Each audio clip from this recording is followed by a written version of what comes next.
Super Bowl 59 live Radio Row here in New Orleans. Kansas City Chiefs and the Philadelphia Eagles on Sunday. Donnie Rightside here inside the big game. Marquez Valdes-Scantling, thanks for joining us today. Yeah, thanks for having me. Now, I just want to say, how about this?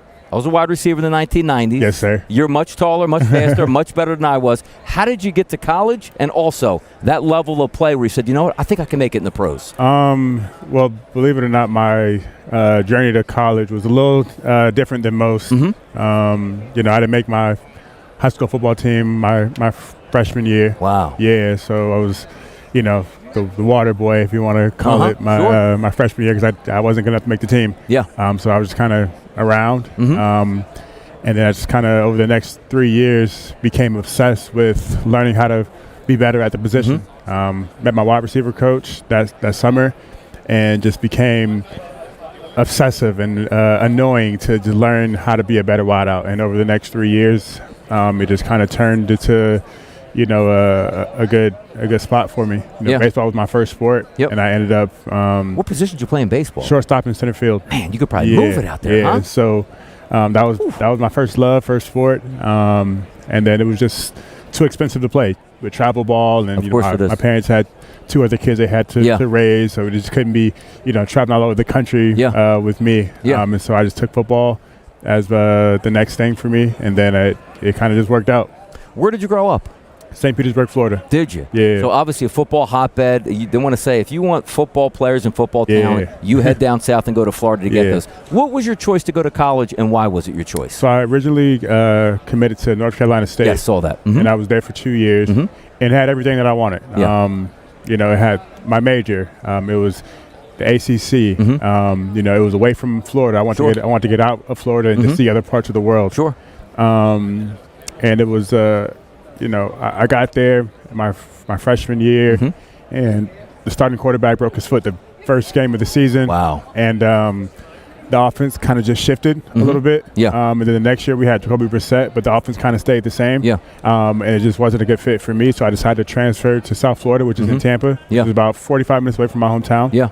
And, I think that was the best decision for me. I was able to go there for 2 years and light it up. And then get drafted to the Packers. Absolutely. Now you get to the Packers, cold weather city up there, but you had a great quarterback, a great offensive system. What did you think, though? Because I'm always interested, dominant player, let's just say, in college, you get to the pros. Yeah. What is that adjustment like for you, and what was it in Green Bay? Well, I mean, for me, I didn't care where I got drafted. I just didn't want to go anywhere cold. And then I ended up in the coldest place that you can think of.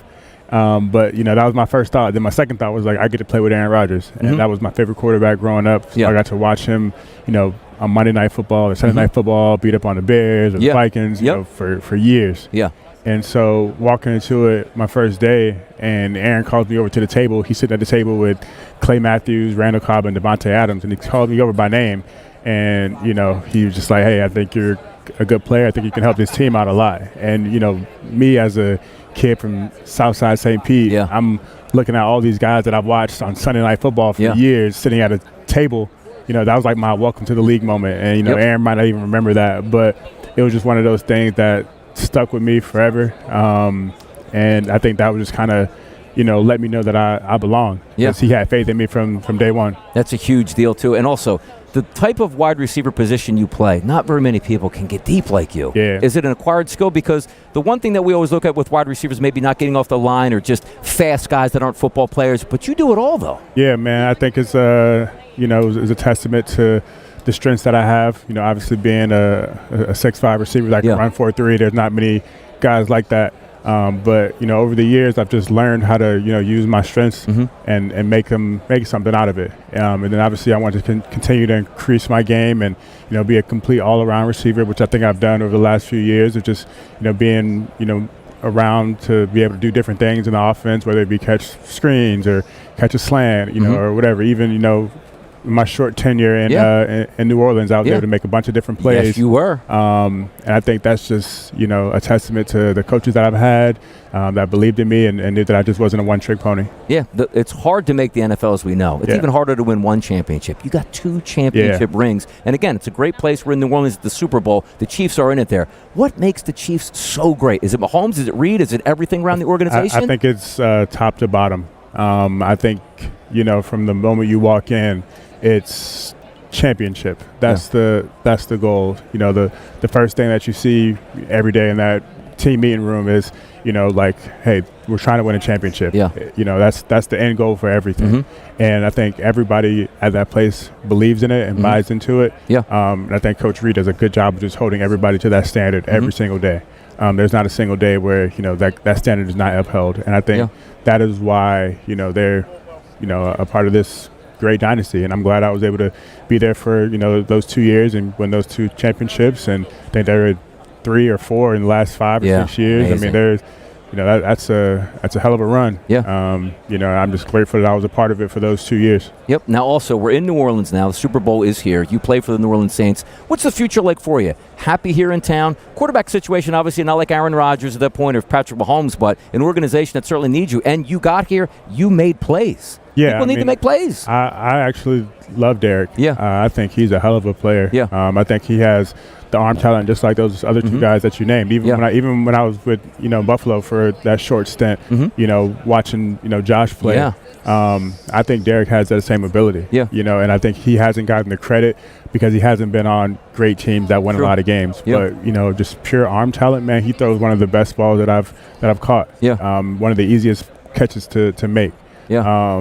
And he's such a great guy, great teammate, and, you know, puts it all out on the line, you know, and I'm just excited to see what that future holds, you know. And, you know, obviously I fell in love with the city. You know, some of my family's from here. My dad's side of the family's from New Orleans. Really? Yeah, so, you know, this is like a second home for me. There you go. So just even coming here, my grandma was super excited about me, you know, coming here. I got her to come to a game this year, you know, inside of the Superdome, and it was amazing. And so, you know, I got a lot of hope that we can figure something out, and you know, I can, you know, find a home for the rest of my career. There you go, making it easier for the quarterback, catching deep shots. It's what we're about. Now, the Super Bowl is coming. You won't get your 3rd championship this year, but the Eagles and the Chiefs do play. Who are you thinking in this game? Yeah, I mean, I'm always going to vote for my guys. Yeah. You know, I've built up a lot of great relationships over there, and, you know, selfishly, I'm also rooting for them because then that makes that dynasty a little more real. Exactly. And I'm a part of that. Yeah. So, I think that's a cool thing, and I hope that they can get it done because, like I said, selfishly, it'll look good on my resume to say I was a part of a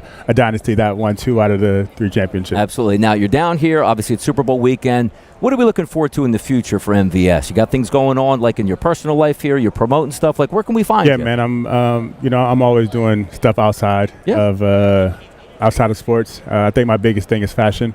I'm super into fashion. I have a fashion show that I do every year down in the Tampa Bay area. I have my own clothing line.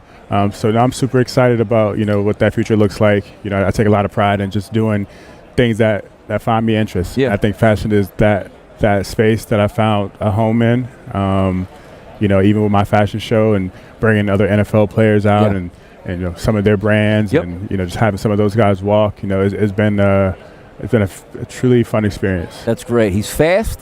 He's fashionable. He's MVS. Thanks so much for joining us today on the side. I appreciate it. Thank you.